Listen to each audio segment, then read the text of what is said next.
वन्दित सुन्दरि माधवी चन्द्र सहोदरि हेममयी मुनिगणमण्डित मोक्षप्रदायनि मञ्जुलभाषिणि वेदनुते पङ्कजवासिनि देवसुपूजित सद्गुणवर्षिणि शान्तियुते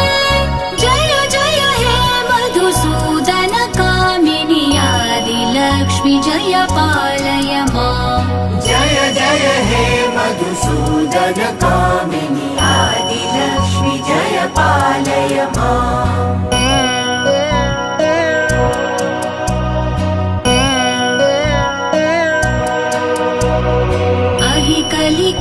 कलिकल्मषनाशिनि कामिनि वैदिकरूपिणि वेदमये क्षीरसमुद्भव मङ्गलरूपिणि मन्त्र